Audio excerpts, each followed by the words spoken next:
Welcome to a new episode of Future Framed TV, the collective podcast of Traces.Dreams. I am Dr. Paul Mason, the host of the Idioms of Normality series. We've interviewed academics, we've interviewed musicians, we've interviewed actors. I've had a really wonderful spread of people from diverse backgrounds and areas of expertise. And today I'm joined by someone with two very different skill sets or two very different hats. One is a magician's hat and the other one is an environmental science hat. Pierre-Ulric Achour, bienvenue, welcome. Merci, Dr. Mason. Thanks for having me.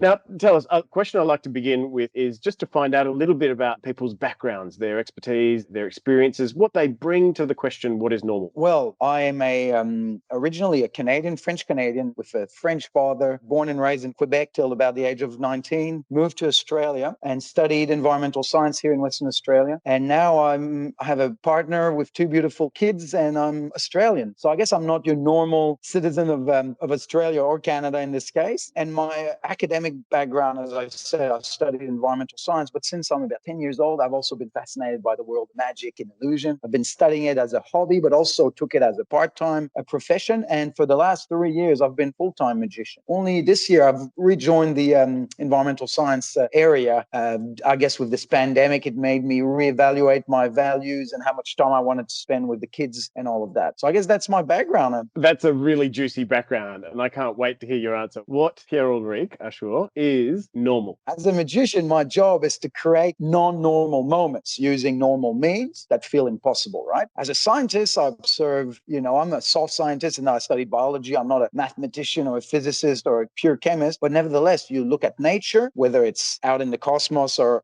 biology, there is things that are established as being normal, right? And they become laws or hypotheses. Now, two different worlds, humans versus nature. What happens in the mind of humans as an individual or a society, I think it's dangerous to establish normal because we have such a short time frame.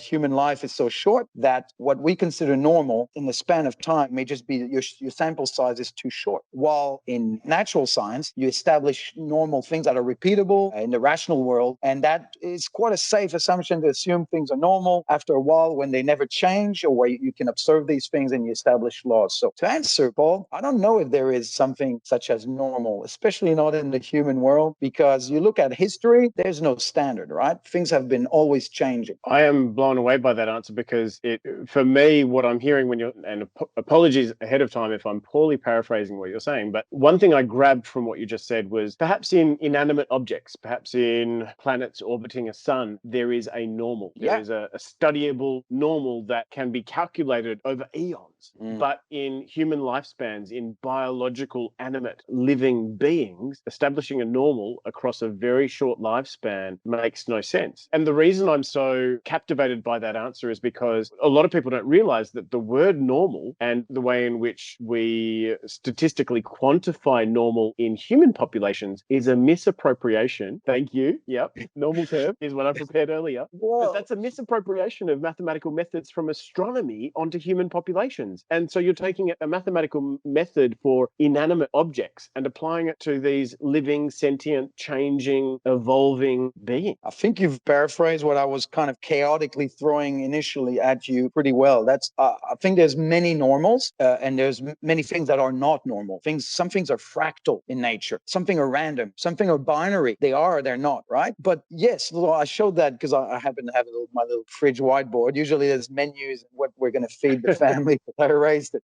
In biology or in a lot of things, you use the standard distribution curve. And the boring answer to your question, what is normal, is, what sits there, right? And if you're here or there, you're outside of the norm. And then what the width of that is, well, that's pretty subjective, but depending on what science you're looking at and what discipline you're involved in or how stringent you want to be, that can vary a bit. And it's true, in biology, if you look at 1 million humans, you have short humans and tall ones, and the curve might change. It's never that perfect. But what's normal is what is in majority, right? For example, right now in Western Australia, we've got state elections that are happening. Well, the normal standard is that people are going to vote for the current government, because that's just the way it is in 2021 at this point in time. It's to be expected. It's the way it is. It's a majority. So you're normal if you're going to vote Labour. You're not normal if you vote something else, because you're in a minority. So that's another way to look at normal. That's why there's issues with racial inequalities, wealth inequalities, gender inequalities, orientation, all of that, because people, and it's kind of normal nature, right? You associate and you're more caring and more compassionate towards things that are more, that look like you, you know? That's why people are, for example, much more compassionate towards mammals, animals, than insects or, you know, other, or bacteria, even worse. You associate and relate much more with things that look like you, and that is what you call normal. So that is another way to look at normal. But to go back to where we started, if you look at the natural world, you know, up to 14 billion years ago, things have been following, you know, based on what we can observe, quite predictable patterns, very predictable. We just sent a rover to Mars. That's not normal. That a primate can send a robot to a planet that far away. That's not normal, but now it has become a normal thing in our society, you know, in this day and age. It's crazy, right? You're blasting so many fascinating points at me. I mean, one of them that just struck me was the fact that we've just come out of the Holocene, which was a very stable geological period, and we're in now what most scholars are calling the Anthropocene. And the Anthropocene is demarcated by a lot of uncertainty, a lot of unpredictability, whereas the Holocene, for several centuries, if not longer, was a period of very predictable, stable climatic conditions. So, you know, it's interesting that we're having this discussion about normality at this very particular point in time. But I mean, you were going off in there were so many things that I could no, don't be sorry. I love it, because there was the idea that normal can be related to expectations, normal can be related to the majority. In your work as a scientist, and I want to get to the magic work as well, but in your work as a scientist, are you looking for the normal, or is normal just a shortcut to describe your observations in the field? So unfortunately, right now, I'm not doing experimental science. You know, I'm reviewing reports. I work in a government agency where we look at people's field work relating to fauna and flora. So yeah, we're looking for patterns. What is normal will be often established through guidelines and policies and legislation. So very subjective, can be frustrating, right? When you're having to follow those established norms. And yes, I do apologize for going in all directions, but what I've realized is question what is normal, unless it's framed, for me anyhow, it goes in all direction, because there is essentially, my point is, there's so many ways to look at that question, right? But to go back to my field of work, well, in science, I guess, just going back to my university honors days, where Paul and I met when we during our university years doing research. The whole point of science is you have a hypothesis, then you test it until you can establish that yes, it is normal for this thing to behave in this manner, and then you can establish that, you can validate your hypotheses. So that is kind of the key foundational principle of rationality, right? I would add to that. I would also say that, you know, the hypothesis is only true until disproven, right? Part of the hypothetical deductive method is to question that hypothesis from multiple angles until you've proven that hypothesis wrong. And I think one of the impetuses behind the question that I ask people, what is normal, is to question a hypothesis that has persisted in our mindset. And like what you're saying in your work, it's no longer just an idea, it's no longer a concept, it's this idea that has filtered through to our systems of government, our systems of bureaucracy, our systems of administration. It has become a systemic idea. And I think this is why I think it's really important to challenge that hypothesis of normality, that normality is something that can be achieved, that normality is something we should strive for, or that normality is something that can be transplanted from the inanimate world and somehow constructed to become an ideal of the inanimate world. So yeah, if you bring it into the social human world, there I think things get a bit more complicated. And yes, establishing these kind of rigid structures of normality can be problematic, but also there's a lot of benefits. Anarchy, you know, I used to sing it when I was 17-year-old, but now I'm 42 and I have two young kids, and I've just returned. I've quit essentially 3 years of doing performance arts in a very non-standard living pattern, very unreliable, inconsistent, but also exciting, because it's all about ideas that are about imagination rather than following norms, to go to a public serving job. Well, I made a decision that in this global context, it was being normal was actually going to make me happier and be better for my family and kids. So I guess, I know maybe I'm sounding like I've grown up, but normality, I think, can have positive aspects as well. well, right? Having a standardized society, usually they're more, peaceful. If you look at history, so this is again a more recent, for the last 4,000 years, 6,000 years of written history, we've realized that as well. So yeah, I think you're right. Well, certainly, if you look at Google, have this lovely data explorer where you can look at the frequency of particular words in written documents over the last 100 years. And if you look at the frequency of the word normal, you see that it's much more popular during periods of high uncertainty. And certainly in the last couple of years, we've seen people using the word normal much more frequently in the last couple of years as people try to return to it. Yeah, look, I have a bit of a personal vendetta against the concept of new normal. I think you discussed it in the last interview. I coined or used, 8 months ago. It really rubbed me the wrong way because I don't think there was a normal. I think for people to say that, it's a bit of a, if you live in Yemen right now, a year ago, I don't think that this pandemic made a huge difference necessarily on the quality of life if you're living in a civil war torn country. I'm giving an example. It's very cozy to say, oh, I want to go back to the normal, or this is the new normal, remote working and teleconferencing. Maybe not. I mean, it just happens. We're going through a phase. There has been a bit of a stability period for us lucky Westerners, over the last, since the Second World War, that our parents benefited from and ourselves. But there's been instability in human history forever. Warfare, diseases. This is shocking for me as much as for you because I'm in my 40s and it's the first time it's happened. But you look at humanity, diseases, warfare, illnesses, natural catastrophes, they have always been happening. And you're mentioning the Holocene. There were, when was the latest ice age? 12,000 years when there were ice age, or a bit more? I can't remember.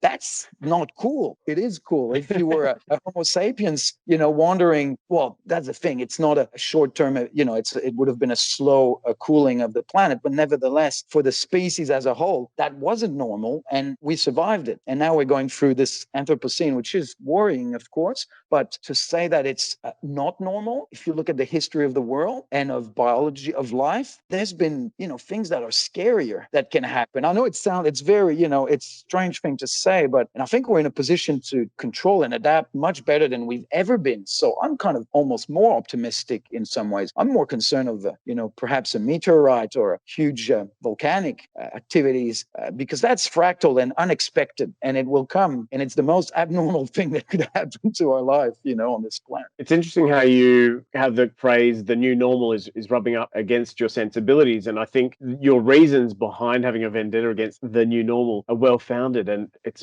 was quite articulate how you said that people who are searching for a new normal are insulted by this disruption to their access to what they have come to understand as basic luxuries, and then making a comparison to other populations of people who, well, COVID-19 was just another disruption and exacerbated already pretty harsh conditions. And, it would be interesting to look at who is looking for the new normal. Is it the people living in the 17% of the world that use up the most resources and producing the most carbon dioxide and using up the most non-renewable resources? Or is it people from elsewhere as well? And I've got to admit, it's a phrase for me that rubbed up against my sensibilities, but perhaps for a different reason. You've given me a new reason. For me, it was, I really believed that normal was what our collective pursuit of normality is what blinded us to the possibility of this zoonotic disease entering into human populations, and blinded us to how we are extracting resources and impacting on the rest of nature and pushing other species into dense population living, and we're increasing unhealthy contact between species so that viruses can easily cross the species barrier. And for me, the new normal is not a solution to problems that are pre-existing in the old normal. Yes, that's an interesting angle. And it is it's almost surprising that we've gone so long over, since 1918 without another more pandemics. Like when you start, I'm not an epidemiologist and I'm not specialized in the area, but it's kind of almost surprising that for all these years, we've been quite fortunate, at least in the wealthy West, let's call it, or the wealthy, you said 17%, thought it was less, but to be untouched by a pandemic. Well, it's crazy, isn't it? I mean, when you look at human population from about 1800, we had 1 billion people, and then in the 1900s, it just went from 2 billion to 3 billion, 4 billion, 5 billion. And none of these diseases seem to be disease, warfare, pestilence, just wasn't affecting the overall population of the planet. But, I think that COVID-19 may have sobered us a little to realize that perhaps we we are a little less robust to, as a population, to these perturbations than we were over the last 50 years. And if you look at things like antibiotics, we certainly Yeah. are not producing new antibiotics the way that we were 40, 50 years ago. A lot of interesting research will probably come out of the next few years from all. I don't know what the answer is. And, in the same way, I wasn't, with regards to anthropogenic-based global warming, caused global warming, I don't think it should be downplayed at all. If just to be clear about that, I just like to shake the cage of my own consciousness because I'm passionate about it as well. And sometimes take a step back and realize, well, the normal that I'm assuming is changing was not necessarily normal, and it's still going to impact us, and it's horrible, and we need to make changes to avoid it and control it. But maybe we, as humans, we just want to control everything so much. But those fractal events, or those events that are just bigger than us or outside of our control completely, sometimes it really puts us back in our place when you look at that, and you step back and you realize how short-lived we are and how, powerless we are in some way to make a lot of changes. So, and I'm not saying that in a pessimistic way, it's just kind of maybe realistic. Yeah, but not everyone is as ready to challenge their own sense of reality. And I'm sort of left wondering, particularly on the back of what you were saying about people searching for the new normal, I'm sort of wondering if this insult to people's luxuries, particularly in high-income countries, the kind of thinking behind, oh, well, my luxuries have been compromised. This is not normal. I need to establish a new normal. I wonder if also that mindset is behind the slow reaction that we have in high-income countries to tackling things like anthropogenic climate change. Because if we really take anthropogenic climate change seriously, it means that we need to slow down on the resources that we're consuming. Yeah, and make big changes to our style of lives. Or maybe there'll be a disruptive technology that appears in 2 years in China that changes the game over, 5 years, and we were not expecting it. And it'll be amazing, or not.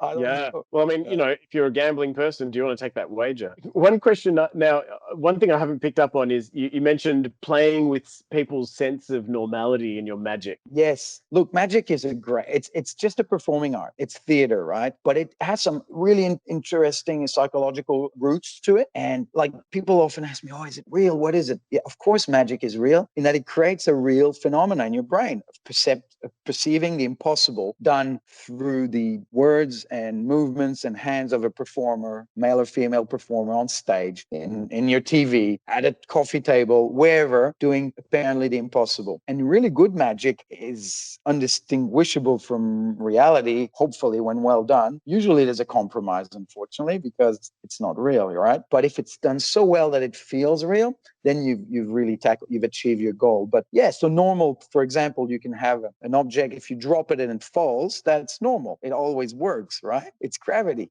It's a law of physics. But if you drop it and it stays in the air floating, well, either it's a magic moment, which if you frame it like that, it will be, or maybe you're having a superconductor with, super cool floating device, or a magnet system, which looks like, or it might be a little mini drone, or it might be science, there's that whole thing of science, unknown science is believed to be magic, really. A lot of the first magicians during the, kind of Enlightenment years, when they came out of the closet of being, alchemists and actual shamans and wizards, the performers, they were scientists, most of them, using, magnetic phenomena, optical phenomena to create the illusion of impossible things happening. So most things are normal once you get used to them, like a rover on Mars, or this new normal of Zooming to meet people and not being able to meet in person. Things become normal quite quick for humans, I think. And, saying that it rubbed me the wrong way, it's probably inaccurate. It's just, I found the term a bit,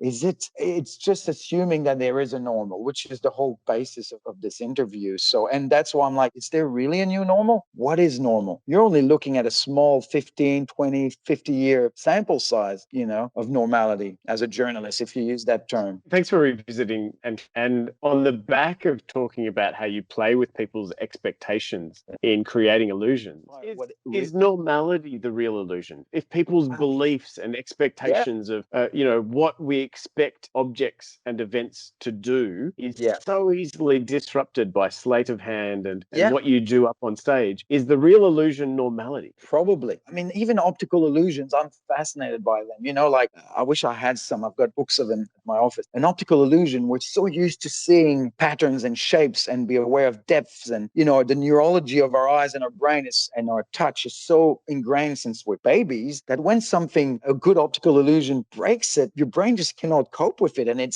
hallucinates movement or things. And that's real. Same as taking hallucinogenic substances. They are real phenomena that happen in your mind that create new realities for a short period of time, hopefully, unless you go too down deep in the tunnel. So, yeah, I do believe that the term, this normality, at least the way it's used, is an illusion. Things can shift so quickly, life. And it's interesting to see, particularly with psychedelics, how meaningful and how much impact a single psychedelic experience can have on a person's entire understanding of their life, the universe, and everything. Yeah. I could keep interrogating you with questions for the rest of the night, but I've got one more question for you. What questions do you think we should ask about normality? Well, I mean, this interview kind of went in many directions. And I apologize to your viewers for that because it's such a broad topic, right? As a humanist, let's expect all of us to at least be rational humanists to some degree. If you're watching this, perhaps not. I think it would be good to look for at least aim and ask ourselves, how can I live my life in a normal way that I define that is best for everyone around me? That's as far as, I'm going to bring it back to like me being just a dad now. And that's why I made decisions. So it's good to think about science and long-term things and philosophy about it. But really, is there a way to live our life that makes it normal for us so that we're happy in it? That stability. And that goes full circle of me interrogating people saying, oh, it's not good to wish of the old normal, but there has to be a point where we as a human individual can feel comfortable and be aware of at least what is right and what is wrong in our immediate sphere of influence, right? There's some things we cannot influence. So to rephrase that, maybe ask ourselves the question, my answer to you would be try and seek and ask ourselves, is there a good normal that we should actually be striving towards? A universal good normal, a truth? Maybe science answers it. I don't know. Are there routines and practices and daily actions that we can put into effect that look after our immediate sphere of influence, but also have a minimum impact outside that sphere of influence? Yeah, look, there's a lot of talk of mindfulness and, I'm very bad at that. I'm trying, personally to improve listening to others, not always having ideas in my head, like as you see, and trying to focus. These things usually drive respect and also a bit more calm and tranquility, depending on the environment and what you're trying to achieve. If you're jumping on stage doing a kids' magic show, probably that's not what you need. But in general, when life, in the way I'm thinking a lot about having young kids, the way I talk to them and my partner, and then colleagues at work or humans on, at the end of a phone call. Some of them are indeed the old normal, they're just tradition. Some of them are maybe not good. So it's worth questioning those and going, is there maybe a way to be a better human in a very generic manner that we can strive towards? Probably doesn't exist. It's just a concept. Yeah. And people have tried to do that through religion and philosophy forever. But I think it is a worthy goal, I guess, to seek that. I really see the merit in how you're suggesting we really take seriously our disposition and our orientation towards the world and the way in which we operate in the world within ourselves and towards people around us. Pierre, thank you so much for your time. And I've been very remiss to date in these interviews because I always forget to tell people to like, follow, and subscribe. One of my big things. But also, I should tell people to like, follow, and subscribe some of the work you're doing because you haven't totally given up magic. You're still on stage. Oh, yeah, I love it more than ever. I'm just not going to rely solely on that for a livelihood. And I'm going to keep it as, pick my gigs. And I'm working on some creative shows for fringe festivals, but I might just take a year or two off doing these kind of shows and revisit it later. But I don't think it's a love that will die very soon. Thank you very much. Thanks for having me, Dr. Mason.